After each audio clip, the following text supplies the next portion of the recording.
ನಾಡಿನೆಲ್ಲೆಡೆ ಗುರುಪೂರ್ಣಿಮೆಯ ಸಂಭ್ರಮಾಚರಣೆ ಹಿನ್ನೆಲೆ ದೇವನಹಳ್ಳಿ ತಾಲೂಕಿನ ಬೂದಿಗೆರೆ ಗ್ರಾಮದಲ್ಲಿನ ಶಿರಡಿ ಸಾಯಿಬಾಬಾ ದೇವಸ್ಥಾನದಲ್ಲಿ ವಿಶೇಷ ಪೂಜೆ. ಗುರುಪೂರ್ಣಿಮೆ ಮಹೋತ್ಸವದ ಅಂಗವಾಗಿ ಶಿರಡಿ ಸಾಯಿಬಾಬಾ ಮಂದಿರಕ್ಕೆ ವಿಶೇಷ ಅಲಂಕಾರ. ಹಿಂದೂ ಪಂಚಾಂಗದ ಪ್ರಕಾರ ಆಷಾಢ ಮಾಸದ ಹುಣ್ಣಿಮೆಯನ್ನು ಹಿಂದೂಗಳು ಸಾಂಪ್ರದಾಯಿಕವಾಗಿ ಗುರುಪೂರ್ಣಿಮೆ ಎಂದು ಆಚರಿಸಲಾಗುತ್ತದೆ. ಮುಂಜಾನೆಯಿಂದಲೇ ಸಾಯಿಬಾಬಾರ ಮಂದಿರಕ್ಕೆ ಆಗಮಿಸಿ ಬಾಬಾರ ಪಾದಸ್ಪರ್ಶ ಮಾಡಿ ದರ್ಶನ ಪಡೆಯುತ್ತಿರುವ ಭಕ್ತರು.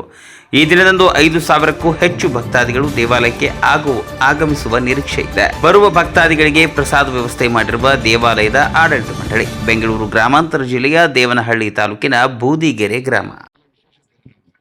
ಈ ದಿನ ವಿಶೇಷತೆ ಏನಪ್ಪಾ ಅಂದ್ರೆ ಎಲ್ಲಾ ಕಡೆನೂ ಗುರುಪೌರ್ಣಿಮೆ ಆರಾಧನೆ ಮಾಡ್ತಾ ಇದ್ದೀವಿ. ಈ ಗುರುಪೌರ್ಣಿಮೆ ಬಂದು ಆಷಾಢ ಮಾಸ ಶುದ್ಧ ಪೌರ್ಣಿಮೆ, ನಾವು ವ್ಯಾಸ ಪೌರ್ಣಿಮೆನ ಗುರುಪೌರ್ಣಿಮೆ ಅಂತ ಮಾಡ್ತಾ ಇದೀವಿ. ನಮ್ಮ ಒಂದು ಸನಾತನ ಹಿಂದೂ ಧರ್ಮದ ಪ್ರಕಾರವಾಗಿ ನಾವು ಗುರುವನ್ನ ಆರಾಧನೆ ಮಾಡ್ತೀವಿ. ಯಾಕಂದ್ರೆ 300 ಮುಕ್ಕೋಟಿ ದೇವತೆಗಳು ಗುರುವಿನಲ್ಲಿ ಇರ್ತಾರೆ. ಹಾಗಾಗಿ 300 ಮುಕ್ಕೋಟಿ ದೇವತೆಗಳು ಮುನಿದ್ರು ಗುರು ಕಾಪಾಡ್ತಾರೆ. ಗುರು ಮುನಿದ್ರೆ ಯಾವ 300 ಮುಕ್ಕೋಟಿ ದೇವತೆ ಕಾಪಾಡೋರಿಲ್ಲ.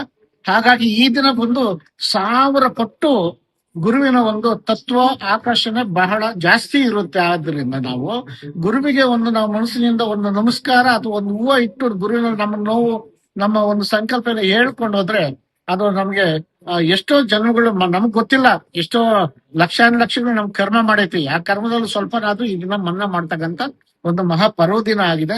ಮತ್ತೆ ಹಾಗಾಗಿ ಇಲ್ಲಿ ಎಲ್ಲ ದರ್ಶನ ವ್ಯವಸ್ಥೆ ಚೆನ್ನಾಗಿದ್ದು, ಮತ್ತೆ ದರ್ಶನ ಇಲ್ಲ. ಆಮೇಲೆ ಮತ್ತೆ ಶಿರಡಿಯಲ್ಲಿ ಯಾವ ರೀತಿ ಇದೆ, ದ್ವಾರಕಾಮಾಯಿ, ಗುರುಸ್ಥಾನ, ಚಾವಡಿ, ಶಿರಡಿಯಿಂದ ಧ್ವನಿ ತಗೊಂಬಂದು ಪ್ರತಿಷ್ಠಾಪನೆ ಮಾಡಿ 20 ವರ್ಷ ಆಯ್ತು. 20 ವರ್ಷದಿಂದ ಇಲ್ಲಿ ಉರಿತಾ ಇದೆ. ಬಾಬಾ ಅವರು ಹಾಕಿರ್ತಕ್ಕಂಥ ಯೋಗಾಗ್ನಿ.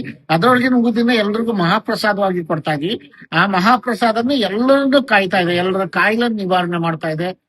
ಮಹಾಪ್ರಸಾದ ಅದಕ್ಕೆ ನಾವು ಯಾವ ಜನ್ಮಗಳು ಕಳೆದೋದ್ರು ಅದಕ್ಕೆ ನಾವು ಒಂದು ಬೆಲೆ ಕಟ್ತಾ ಇರ್ತಕ್ಕಂಥ ಮಹಾಪ್ರಸಾದ ಈ ಬ್ರಹ್ಮಾಂಡದಲ್ಲ ಏನಾದ್ರು ಇದ್ರೆ ಅದೇ ಗುರುವಿನ ಒಂದು ಧ್ವನಿ ಒಂದು ಭಸ್ಮ ಅಂತ ನಾನು ಹೇಳಕ್ ಇಷ್ಟಪಡ್ತೀನಿ. ಹಾಗಾಗಿ ಎಲ್ಲಾ ಭಕ್ತಾದಿಗಳು ಬಹಳ ಸಂತೋಷವಾಗಿ ಬಾಬಾ ಅವರ ಒಂದು ದರ್ಶನ ಮಾಡ್ಕೊಂಡು ಕೂತ್ಕೊಂಡು ಸಂತೋಷವಾಗ್ತಾ ಇದ್ದಾರೆ.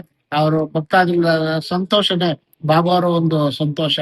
ಎಲ್ಲರಿಗೂ ಗುರುವಿನ ಒಂದು ಆಶೀರ್ವಾದ ಸಿಕ್ಕಲಿ. ಯಾವುದೇ ಒಂದು ಲೋಕಕಂಟಕಗಳು ನಿವಾರಣೆ ಆಗ್ಲಿ ಅಂತ ಭಗವಾನ್ನಲ್ಲಿ ಗುರುವಿನಲ್ಲೇ ಪ್ರಾರ್ಥನೆ ಮಾಡ್ಬೋದು.